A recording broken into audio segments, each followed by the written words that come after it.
What's up, my funky hunkies? Welcome to an episode of Video Ferox. It's February, so you know what that means. Blaxploitation History Month, Round 2.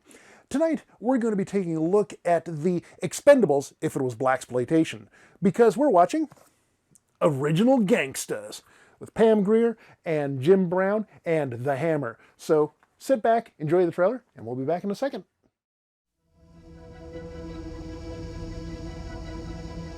You're looking at a factory town that somehow became a gang town. The headquarters to a gang called the Rebels. All that money for basketball? Send that for the hustle, how much?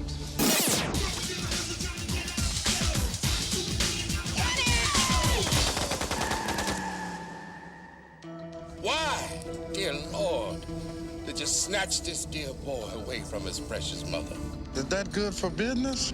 For a $300 hustle? We're not behind you on this. He was going to be a big star. He had a plan, just like you. You should have come back once in a while, Johnny, because all you all left. It's up to you to decide whether or not your neighborhood is worth fighting for. If they fight one of us, they've got to fight all of us. You want something, brother? This is my son, man. And where does that leave you, Spyro? You're dead, man. They're getting ready to retaliate. Why don't you come and help us? We can't trust him. I ain't got no love for anyone. I'm a businessman, my brothers and sisters. Let's see if we can't stop this thing. You're gonna negotiate with these punks? If the old man keeps his mouth shut, we'll call it done. You sell us out to him? Well, look like the Reverend did his job, huh? Won't you just run home and pray? Well, I guess we're going to do ours. Fred Williamson. Get out of my face, man. Jim Brown. Let me give you a hand. And Pam Grier. All right, over you one, okay? Oh, I heard that before. You will get hurt. If I don't hurt you, my friends will. The original rebels. I'm back home, Blood, and I'm working with him. Well, there goes the neighborhood. Original Gangstas. Featuring Shaheem, Drew Down, and Bushwick Bill.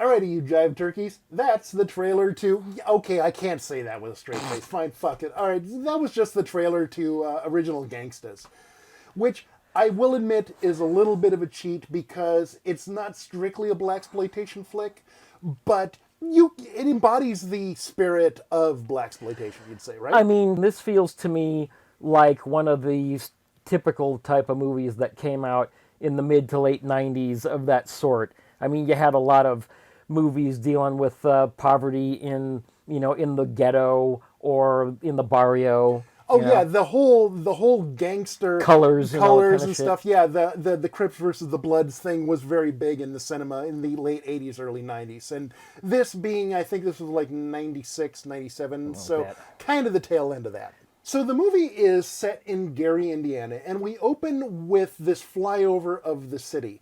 And we see Gary in absolute just falling apart. And Jim Brown, he's narrating what's going on. We're talking about how that Gary originally was this vibrant city with families and communities and and jobs, and then the steel mill shuts down. And all of a sudden, the community's like, okay, well, the jobs will come back, right? They're coming back, and the steel mill's like, of course they are, they're coming back, no problem. But they don't. And all of a sudden, Gary is this absolute shithole. I mean, burned out houses. That poor theater. Oh my God, that theater just absolutely kills my soul. Mm-hmm. They're saying, oh yeah, this is the main metroplex in the town. The last movie they showed there was Star Wars. Yeah, it's pretty harsh. The thing is, I actually went and checked Gary, Indiana in the Google Maps, and you can still find that theater. The last movie it showed was not Star Wars. It actually had a couple of revivals in the meantime, but they've given up. Because they keep running into crime. They keep running into the movie lets out, and then the thugs jump them and mug people, and they just don't go to movies anymore. It's happened throughout the Rust Belt, with the decline of cities like Braddock, Pennsylvania, where they shot Martin. Same thing happened. So basically, this movie starts with Kenny. Is this up and coming, kid? He's being scouted to play basketball professionally. Yeah, he's going to like UCLA or something on a basketball scholarship. Right, and he decides to game the local gang, or one of the big local gangs, the Rebels, founded originally by Ron O'Neal's character and Pam Grier and Jim Brown and Richard Roundtree and Fred Williamson, like back in the 60s when they were kids. But they never actually shot anybody like these guys do. These are just downright thug life, bastards. Yeah, the original gangsters were this protection gang. They pretty much made sure the community was A-okay. Okay, they were really rough because the mayor takes the Hammer to task for, hey man, you guys were terrible and trouble back in the day. And he's like, man, we were not like these guys. Yeah, they were just basic protection racket kids that used bottles and chains and stuff. They were kind of like the outsiders, as opposed to, the thug life guys in movies like Colors or something. And so Kenny, he outplays one of the guys in this gang and gets $300, and he takes off. And so Kaio, who's this loudmouth little bastard, he eggs everybody on. He's egging on, like, what you let this motherfucker out of here? And he's got the money, and Kenny takes off. And so all these guys are just basically planning to go gun him down wherever he is. Yeah, they're like, this will not stand. We cannot let us get played like this because we'll lose face. And so Kenny, he goes to a restaurant and hangs out with a friend. He's like, yeah, man, I hustled these guys for $300 and I'm getting the hell out of here because I got to get out of Gary because there's nothing but death for me here. And it's like, he goes outside to make a phone call and death waits for him outside. Drive-by, just... So the leader of the second gang, he kind of dresses, sort of classy-ish, kind of in these nice sunglasses and stuff. And he says, you shot that kid. That hurts us. Because it's making them look like street trash, shooting up a kid in a phone booth, because they're into moving drugs. That's how they make their money. They're like, dude, what the fuck are you doing? You killed somebody for $300. That's not good business. So the rebels are instantly already in trouble. Yeah, the rebels are basically just street scum, whereas the other gangs, they at least pretend to have a level of civility to them. They dress differently. They dress in a mature manner, whereas these guys are just dogs. And so the gun down happens, the car speeds off, but the phone booth is outside of the family store. Kind of a community supermarket. It's one of the small ones. And his dad comes out, grandfather, my bad, comes out and sees the car speeding off, gets the license plate number, and does the unthinkable, dimes out the gang, which is just, not good. Yeah, it's verboten. So you got Kaio and about 4 other guys. They come back to the store and they start beating this guy up. And Kaio, he says, like, what you turn a dime on us, man? We respected you, man. We fuck with everybody but you. This how you treat us, motherfucker? We gonna fuck your shit up. And they go in and they kick his ass. And Kaio orders one of the guys to shoot him, while the old man's on the floor. But he fucks it up. Either, I can't quite tell if he fucked it up on purpose because this is a line I don't want to cross. So they get him in there, and he caps him a couple times, but you don't see it because he's firing behind the counter, and they don't show the old man getting shot, so you think he's dead. That's when the Hammer shows up into town, because that's his pop. That's, it's like, oh my God, Pop says the family store is under attack. I got to go do something.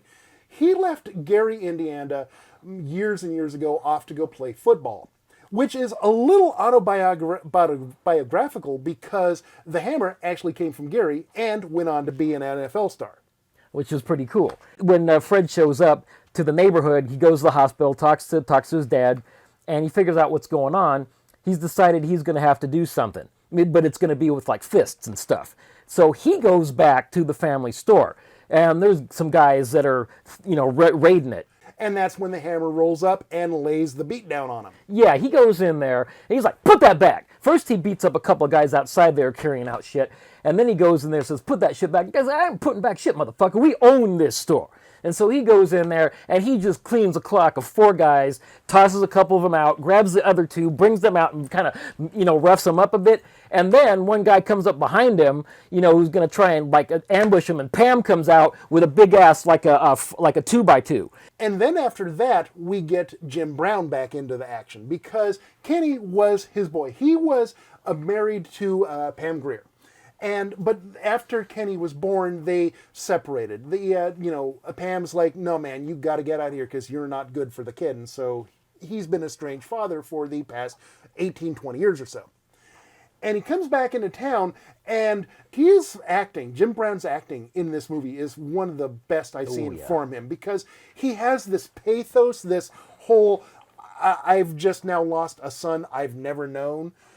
The getting back together with Pam Grier is really touching. It's actually really acted well. He wants to take direct action straight to the gang, because everybody's getting caught in the middle.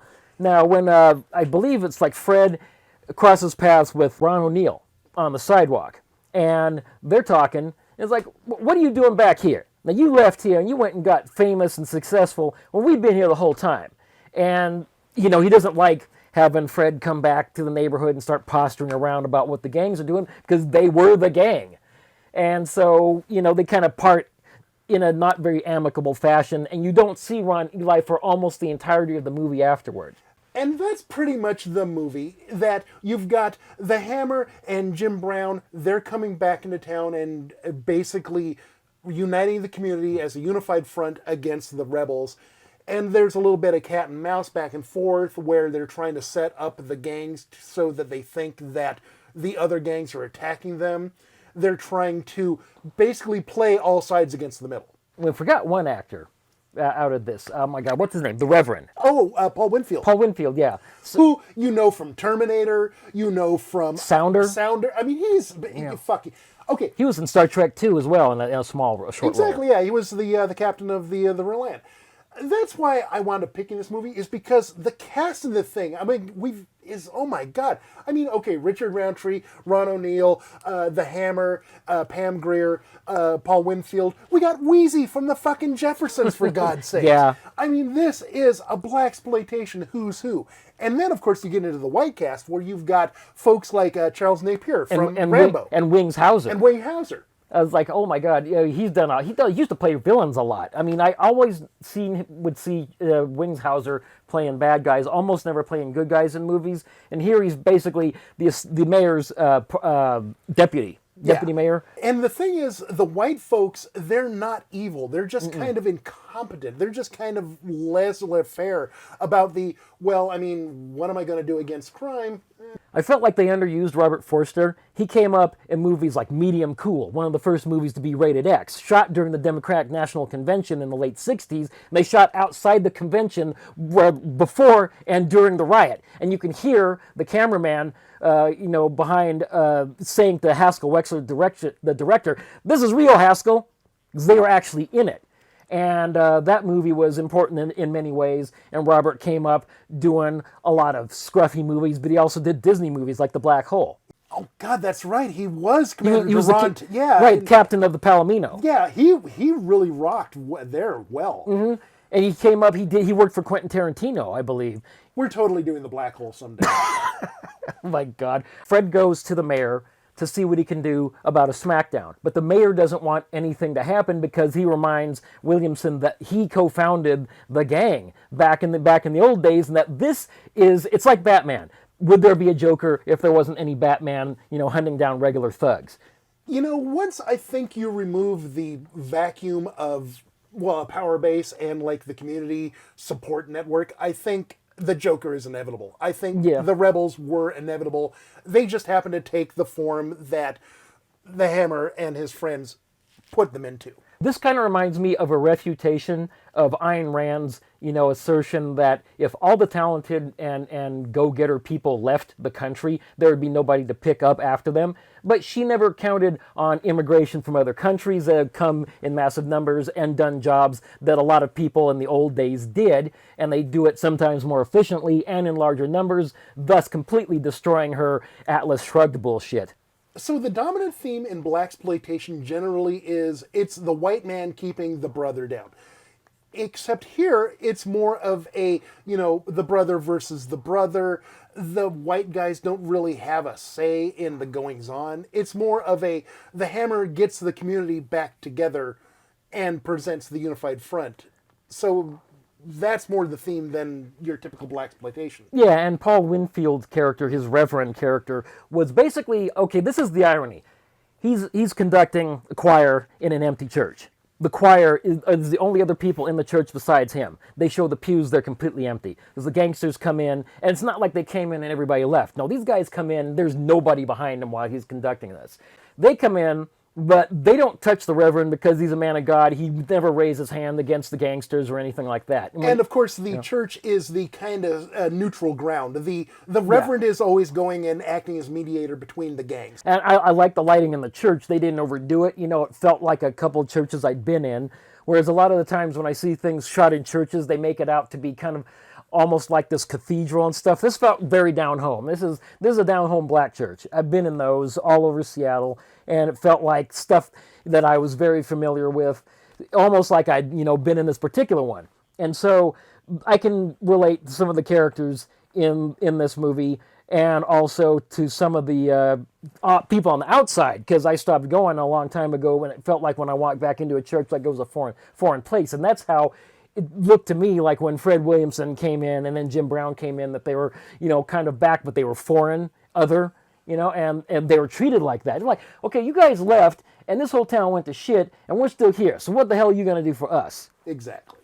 And so there's some tragic deaths, because clearly the guy that shot Grabs didn't want to do it, and then this kid who's just trying to make a buck, but made that tragic mistake of getting in with both sides, he gets it, and then they wrap him up in plastic bags, and they duct tape around, leaving his head exposed, so they'll know who it is, who's been propped up against this tree with all this junk and shit. Oh, they're totally sending a message of hey, this is what you get when you play our game. And they place him right across the street from the block getting demolished, so that these guys can find him, because it's good, there's flames everywhere and you can see well enough. And so Fred picks him up and walks with him down the street. Another really poignant scene. I mean, the acting in this, back in the 70s, the Hammer and all these guys, they were okay. They got the job done.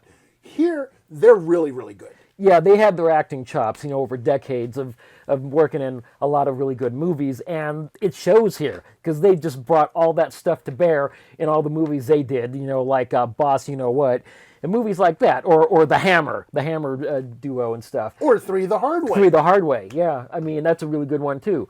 So, they really brought their A game on this. I mean, you go back to Q the Winged Serpent, and, it's clear that Larry Cohen knows how to stage action when it's time for him to go, on a very low budget. So, it's not shocking that the end of the movie, ridiculous and over the top that it is still pretty good. Mm-hmm. I do like the lighting in a lot of the scenes, like the nighttime scenes were really well lit, including in those alleys and stuff, so you could tell what was going on. There was none of this is not the era of shaky cam. When there's a fight going on, you get nice, wide picture. You see each hit going on face. Pam picks up a trash can and does in Kaio in her fight with him. She's beating the shit out of him. You can see every hit. You can see these guys hitting poles and stuff. And a lot of times they're overhead shots, so you can make out everything. So the climax of the movie is that you have this really short car chase, and the Hammer and Jim Brown chase the head of the rebels and who's lieutenant to just at the outskirts of the rival gangs. And the other rival gangs, they're all standing up on the balconies of the steel mills, and they're looking down with their guns, and they're like, okay, let's see how this plays out. As the Hammer and Jim Brown beat the hell out of the lieutenant and the captain. They deliver the beat down on the rebels, and the other gangs are looking at them like, are we done here? And the two are like, yeah, we're done here. But this town is protected. You stay on your own turf. This is our turf now. Back the fuck off. They're not all incorrigible. It's just some of them got drawn into shit, and they got nowhere else to go. And that's one of the themes here that they talk about in the movie is a lot of these kids, they got nowhere to go. They got nothing to do. This town is shit. They're being lured in by the promise of a community that doesn't exist anymore, because they're like, hey, the community has failed you, but the gang, we love you. And so they're being lured in by promises of like money, of power, of success, of community. With the lessening influence of the gangs on the town, because, some of these guys are like, okay, I'm back. We've got Fred saying, I'm back. I think that means basically, they're moving back in to make sure these kids don't, stomp on, I don't mean the kids, I mean like the other gangs. Right. Don't come in and try doing their shit, and they're going to do a slow mop up. And hopefully this stuff won't happen again in their lifetime. And so that's pretty much the movie in a nutshell, more or less. The one issue I did have is Pam Grier's fight was staged rather shoddily, and it's clear that they needed to do, a little bit of work on their framing. It just looked kind of cheap. I wish that they leaned a little more into Pam Grier in general, just because she's really a badass and she's a great actress. And she kind of, but not quite, gets sidelined towards the end. Yeah, she's basically, a housewife in this movie. That's what she comes off as. It's just like a housewife who's raising a kid, even though she's not married, but comes off as a single mother, raising a kid in a shitty community that's tough enough as it is. And then her son gets killed, and it's just like everything that she ever believed about life has just gone down the toilet. She has got nothing without her kid. And so she has very little to believe in. And then, her ex comes back to town, and she thinks he's going to go back to doing the same old shit like he did when he was a rebel. She says, "You always breaking stuff, always getting into fights. That's why I wanted you gone." That scene at the funeral for Kenny is really heartbreaking, because that's where Pam Grier and Jim Brown pretty much come to blows. And yeah, it just, really quality acting stuff. And so, that kind of like creates some bad blood, but it doesn't last very long because they're grown-ups. They got a job to do. So you just got to bury the hatchet, and you got to dig into the trenches and just roll up them sleeves and get this shit done. Because, oh my God, they killed Kenny, you bastards! So, they got some work to do. In a blaxploitation movie, music is a really strong component of the movie. If you go back to Shaft, if you go back to all the stuff in the 70s where they have the funky, you've got Isaac Hayes, you've got, just this great, great soul music. You have the Commodores and stuff like that. Here, being a modern movie and a modern take on that genre, it's a lot more East Coast, West Coast hip-hop stuff. Now, okay, I'm a white dude. I'm a hippie. I am about as far away from East Coast hip-hop as you can possibly get, so I'm not really qualified to tell if it was good or not. I kind of liked it, though. Some of it was good, but some of it was just repetitious. Always bitch, nigga shit, I'm gonna cap a motherfucker, type of stuff. And it's just like the shit you'd always see on MTV with the bitches and the butt and stuff like that. And, I used to watch that stuff like that when I was a kid. It's not new. We weren't, that shit was new when we were still kids, and this is like 30, 40 years ago. So it's not like we're not familiar with hip hop and stuff, because that was coming out of the 70s. And, in areas over in the East and shit like that, like Brooklyn or the Bronx and stuff, and, the blacks and the Puerto Ricans and stuff.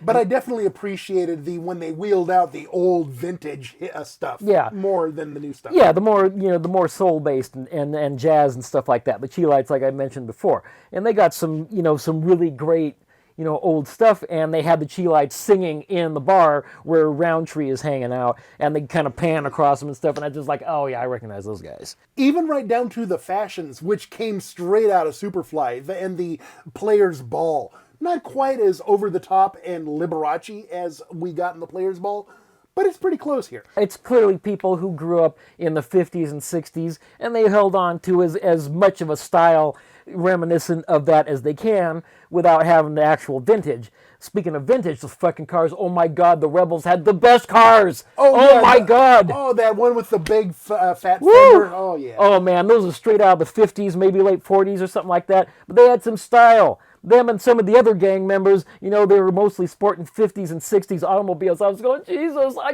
want to get in like all five of these cars at once.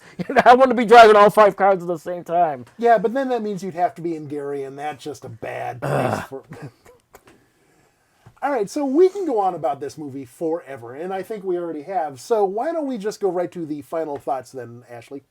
All right, if you want to see these guys while they were still good, and they were still able to bring in the goods in terms of like the action and stuff, then you got to check this out. Now there might be some issues with some of the framing and some of the acting going on, but the acting is generally solid. I mean, really solid. Like even the supporting characters, like the kid. You know, I mean, he was probably might have been going places. I mean, they gave him a lot of screen time. You know, and he especially got to spend a lot of time with Fred Williamson. So that's going to raise his, cred a bit. Exactly. If you like the genre, this probably will sit well with you, even though it's not the genre. I mean, I love the older movies, but this one has something for a lot of people, that like callback. It's like Back to the Future. It's what Robert Zemeckis was basically saying, nostalgia. It's a nostalgia piece without being a nostalgia piece. Right. He didn't make it for kids. He made it for adults who wanted to remember being kids. All right, then. Okay, then. What are you looking at, motherfucker?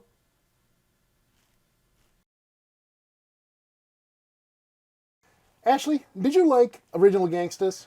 I liked it, but I couldn't, see why they had to rein in Richard Roundtree and Ron O'Neal the way they did. They should have cut them loose to let them do what they used to do. Really, they needed to have those guys, and where the hell was Isaac Hayes and Rudy Ray Moore? Antonio Fargas would have been perfect in this as some kind of informant or a lackey or something.